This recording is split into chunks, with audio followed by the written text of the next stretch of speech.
Hi, I'm Brent Barnett here on Brownfield Ag News, and thanks again for joining us on the Outdoor Adventures podcast. This week's show is brought to you by Trico Pro from Helena.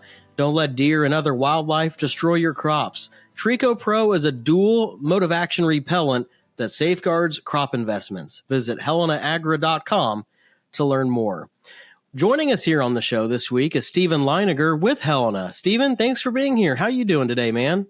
Oh, I'm doing great. Yeah, thanks for having me. Absolutely. Tell us more about kind of your background with Helena and some of the work that you do.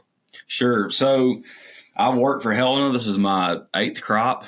I live in northeastern Arkansas, in Jonesboro, Arkansas, and I am what they call an agri-intelligence product manager. So that means that I manage all of Helena's precision ag offerings for the state of Arkansas. I know here recently you were able to meet some of our Brownfield team members on some work, and that kind of led to this interview here. They were telling me that you were an avid outdoorsman, and I thought, well, hey, let's get Stephen on the show because we have the Helena sponsorship here of late, and I thought it'd be a good connection. So tell us about your background with the outdoors. Where's that passion come from? Yeah, so I grew up in the Mississippi Delta. I lived in Greenville, Mississippi, and in Cleveland, Mississippi, and just growing up in a rural community like that, you go to school, you have church, and my mom and dad are not originally from the Mississippi Delta. My mom is actually from North Carolina. My dad's from Pennsylvania. But my dad, when he finished his PhD, he got a job in Stoneville, Mississippi. So that moved us there in the early 1990s.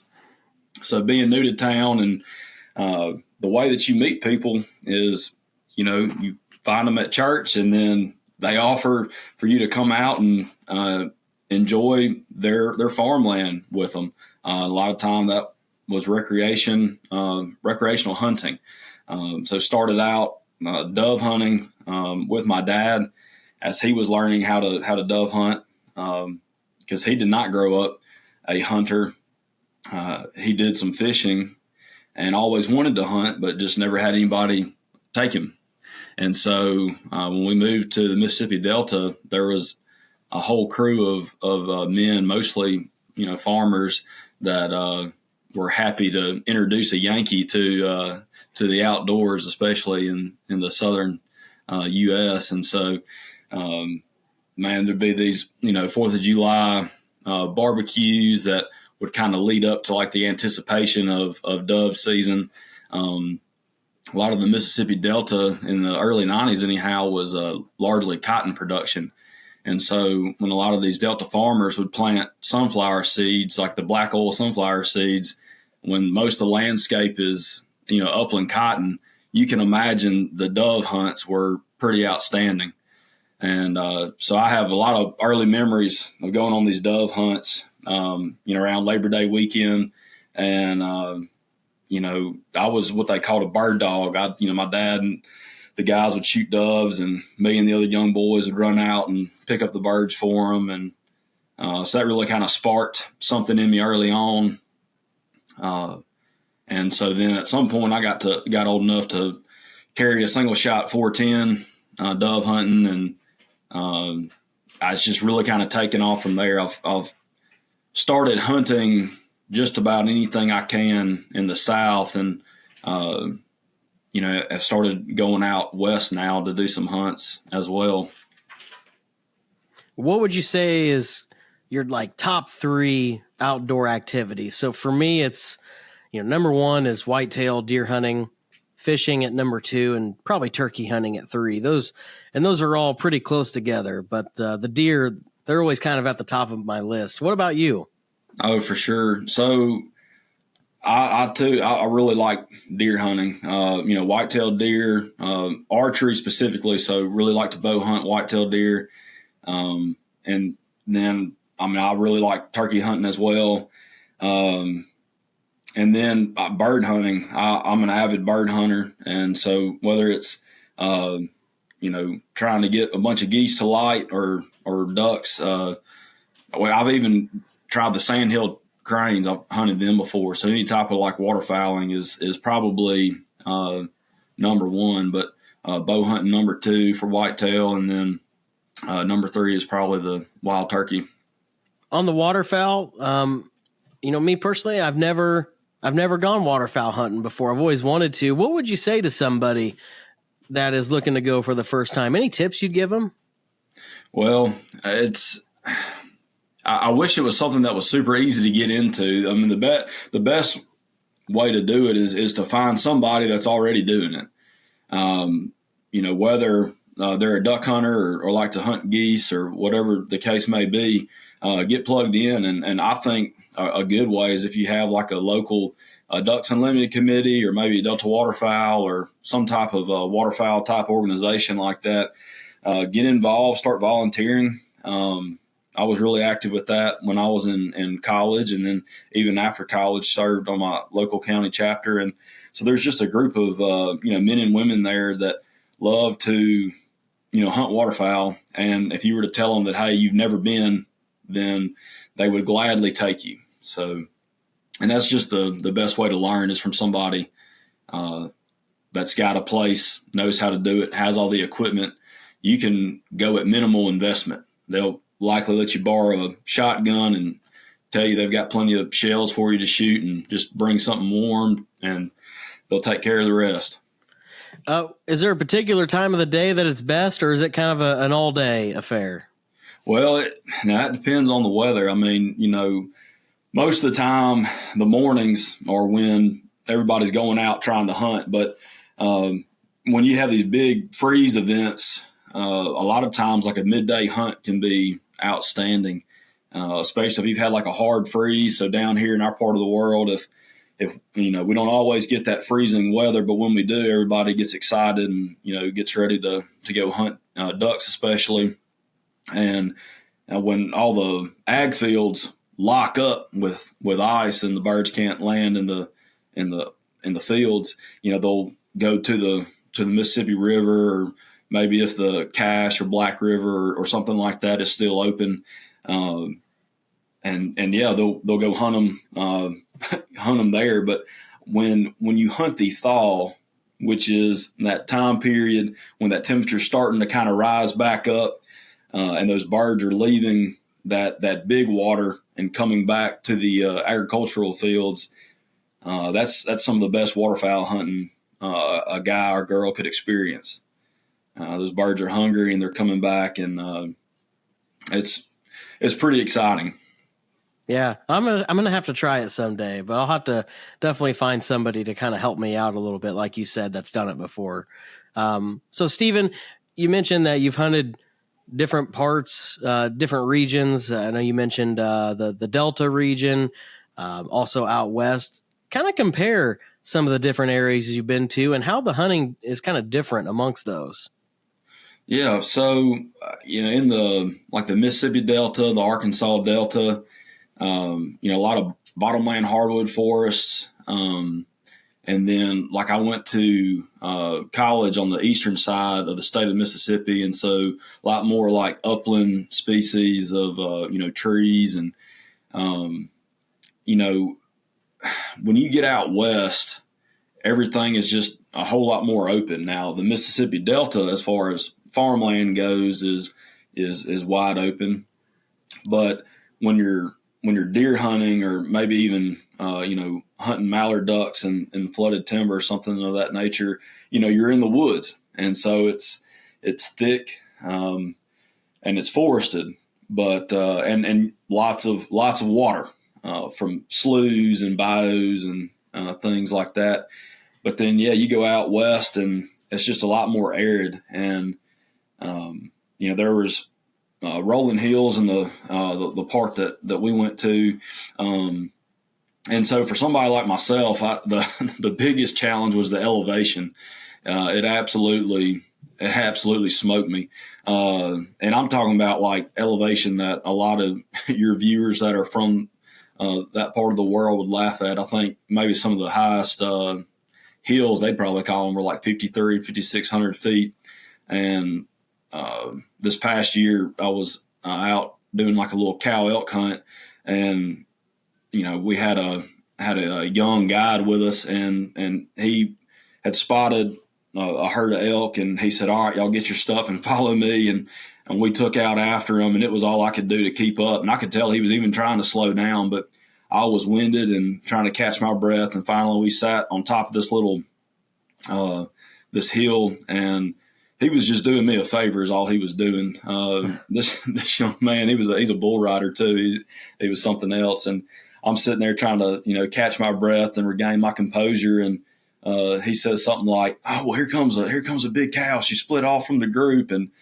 And I just kind of looked at him, and I was like, "Well, she can just keep on coming, because there's no way I could settle my crosshairs to shoot her." And so that to me was just I guess something I wasn't expecting or anticipating was just, you might spot a group of animals out in the open somewhere, and it's about how are you going to get to them. And so really having to study the topography or the terrain, like a lot of those little GPS hunt apps now are pretty insightful.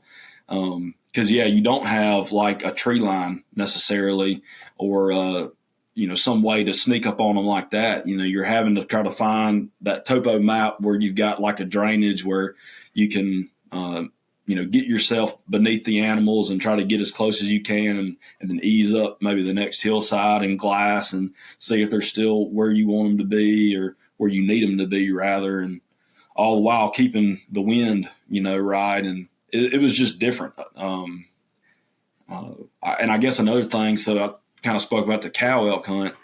But like I went out there pronghorn hunting last year too with my dad. And the other thing I did not expect was all these little cactus that were all over the ground. And so again, you don't have, it's a bunch of like sagebrush. So not a ton of cover, but enough that you'd be impressed at how like a mule deer can disappear into that sage. And if they stand up, you're like, "Oh, wow, I had no idea that deer was even bedded down right there." But just trying to sneak up on something like a pronghorn that's got incredible eyesight. And then, the first time you're crawling on the ground and then you realize that you've got, cactus all in your knees. It's a learning experience. So there's a lot that when I, go back out this fall, I'll do differently for sure. I know you said you like to bow hunt. I'm a big bow hunter myself. That's my favorite, archery. And I'm just, curious about the deer movement, and like in the Delta region, you were mentioning some of the like lightly flooded forest type of habitat. Will the deer, will they use that to their advantage? Do they actually move through those kind of flooded landscapes? Yeah, they do. I've, believe it or not, I've seen deer swim across the Mississippi River. Have actually, I've seen videos that some of my friends had that where turkeys were swimming across, rivers and sloughs and things like that. So, yeah, they absolutely do. A lot of times, like those, whether there's like islands that are in the middle of a swamp, or those deer will absolutely use them to their advantage, because they know if they get through that water and they find a little secluded spot where there's low pressure, especially for the bucks. But those bodies of water are great funnels too, depending on how they depending on how they're arranged on the landscape. And like I know one of my favorite funnels that I like to hunt in particular, I called it the rattle trap, because a lot of times when you think about like rattling deer, I think most of us that have watched any type of outdoor show, we always think about Texas. And you see those guys out there rattling antlers and see these big bucks come up and they shoot them. But so Thanksgiving, the rut is just on, like in the Mississippi Delta, like, inside the river levee. And me and one of my good friends, one Thanksgiving, we went out there and we had this blue hole to our east, and we had, that way our scent would be blown out across this big blue hole. It's just a big body of water, probably, I don't know, 40, 50 acres maybe. I mean, it's pretty good size. And then there's all these little, Chinese or swamp privets that's just real thick in there. And then there was a slough that was kind of positioned out in front of us in the Mississippi River out just beyond that. And so we'd get down in there and, start a little rattling sequence, using the little bleak can and doing some grunting and then rattling these antlers. And we didn't really know what to expect. We just figured we'd give it a shot. And, we're both have our backs against a big old cottonwood tree. And so I told my buddy, I said, well, you get on the gun first and, I'll mess around with the calls. And then if this works, we'll swap out. And, so I start going and, man, first little buck came through, probably a little 4-point or something like that. And he was probably 30 yards. And then before he blew and took off the other direction. And, this was, not long after first lights. We figured, okay, we might be onto something. And, you're asking about, how do they move around these bodies of water? And so the reason we'd kind of gotten in there, like I said, is because, when we'd gone in there and scouted it out, you could tell there's a lot of deer trails through there, a lot of foot traffic. And like I said, it was just a perfect pinch point, the way these bodies of water were, and had a great wind to hunt it. And so, now I felt like I was really doing something. So I kept calling and, we had another buck come up, smaller deer. He runs off, and a little time goes by, and my buddy says, "Hey, there's a deer right here, over my shoulder." And I was like, "Well, I can't see him." I said, "I'm just going to stay real still." And I said, "If you got him in your crosshairs, you shoot." I hear the gun, kaboom, and he's like, "I got him," and he dropped. It was a really good 10-point buck, and that was just incredible because that was the first time, we'd ever done something like that, and never would have imagined that we could have, rattled up these deer like that. And you're going to think I'm lying to you, but this is the honest truth. So after we get done taking pictures of his deer and all that, he's like, "Well, do you want to try to shoot one?" And I was like, "I don't think there's any way that we could get another deer to do this, And he was like, "Well, let's just try it." And so we sit back down, and he starts messing with the antlers and doing some grunting. And I had a really big bodied deer, big 8-point, would have loved to have shot him. And there was a smaller buck chasing him up this slough. And they got up, and it was just so fast how they came in on us. I was getting my gun up, getting ready to shoot. And before I could actually squeeze the trigger to get the gun to go boom, they turned around and bolted. And so my heart kind of drops, and I was like, well, it's not always about, shooting something. It's like that was an incredible experience to witness something like that.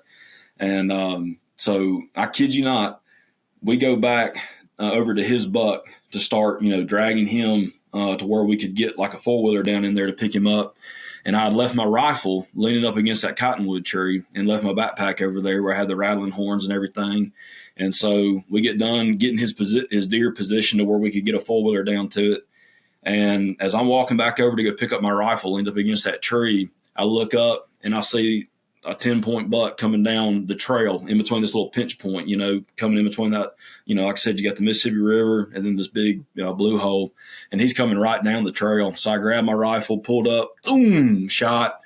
And that was a day that we both doubled up on bucks. And it was just such a memorable experience in what we call the rattle trap. Man, that's unbelievable. That's awesome. What a story. Congrats, man. That's so cool. Thanks for sharing that. Yeah, thank you. Well, hey, Stephen, we've run out of time here on the show this week, and I figure that's a really good story to end on. How can our listeners stay in contact with either you or the team at Helena if they have any questions? Because we have a lot of farmer listeners. Yeah, for sure. So, Helena, you've got probably a local store that's got the green and gold Helena sign on it. If not, it may be that you buy from a supplier that has got, Helena products. But either way, look at helenaagri.com, and you can find like a local supplier or sales rep that's in your area. And then, me personally, I've got LinkedIn, Facebook. And I've got an Instagram that's Life with Linebacker 08. And I post a lot of like farming related content, ag stuff. It's just kind of fun. I enjoy making reels. And so, it's something fun to do. Great meeting you. Thanks for coming on the show, man. Yeah, absolutely. Thank you, Brent. Stephen Leininger joining us here from Helena. Thanks for joining us here on the Outdoor Adventures podcast. As always, you can catch all of our episodes in the archives on the Brownfield Ag News YouTube channel, or if you listen to audio podcasts, this is in an audio form as well, wherever you get your podcasts. So I'm Brent Barnett here with Brownfield Ag News. Get outdoors and have a great weekend.